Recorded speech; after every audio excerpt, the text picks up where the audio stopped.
Hey, good morning, everybody. Happy Wednesday to you. We're already at the midweek. How about that? And I am thrilled that you've joined me for yet another edition of 5 Minutes with Phil. Thanks for spending a little bit of time together.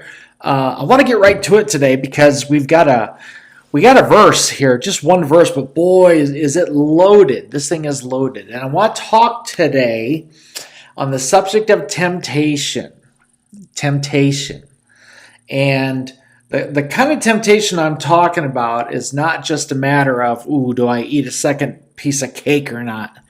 Kind of gave you a look at my life. But I want to talk about those choices that we have to do something that's before us, to do something that would compromise our walk with God, that would cause us to sin. That kind of temptation. Did you know that God is very, very much involved in trying to help you fight that temptation? And 1 Corinthians 10:13 gives us this incredible verse on how God does that. Look at this verse with me. It says this: "No temptation has overtaken you except what is common to mankind, and God is faithful. He will not let you be tempted beyond what you can bear. But when you are tempted, he will also provide a way out so that you can endure it." Wow. Okay. And I'm sure that I've covered this verse before on one of these recordings, but I just felt like we had to go there again today. And if this is for you, consider this God really trying to speak into your life today. On the subject of temptation to sin. First of all, let me just say that you are never going to be tempted to do something that you don't really want to do. Okay, it's not temptation if you don't want to do it. And so let's get it out of our mind that we're never tempted. Okay, all of us, we face temptation to sin. We do. The problem is, how do we deal with it? And too many of us try to deal with temptation when it's already festered into sin, when it's already festered into a bad choice, rather than dealing with it before it even gets to that point. And see, understand, it is not a sin for you to be tempted. It's not. Jesus was tempted. The Bible gives us those stories in Matthew chapter 4 and Luke chapter 4. So we know that Jesus went through it. So what do we do with temptation then? Well, I read this verse, and here's some things that I pick up from that. First of all, no temptation has seized you except what is common to man. In other words, you are not alone in what you're facing.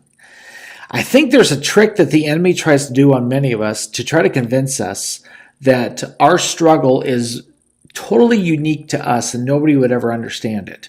And that just isn't true. I read this verse and that tells me that that is not true. You are not facing something that nobody else has been through, and you are not facing something that you and God cannot conquer. In fact, this verse goes on and it tells us that God is faithful.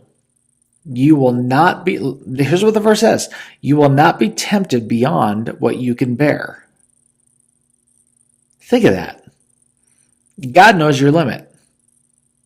God knows how much temptation you can handle and how much you cannot handle. And he will never, ever let temptation cross that line. Isn't that amazing? God puts a ceiling on the amount of temptation thrown your way. And God doesn't even stop there.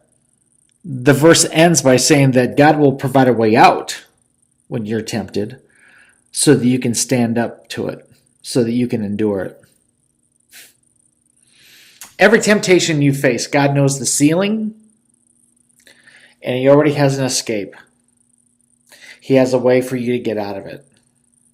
Isn't that incredible? You know, if you're dealing with some kind of temptation or some kind of sin issue right now, can I remind you that God's got you? And that temptation might seem strong, but God knows that it's not more than you can handle with him.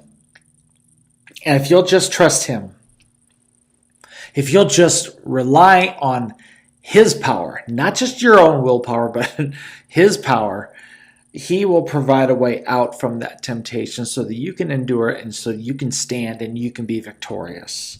What an incredible message that God has for us today. And I pray that you'd live that out today and be blessed by that. Okay? Love you. Thank you for joining me today. My time's all up, so I got to let you go. Lord willing, we'll see you tomorrow. Take care. Bye-bye.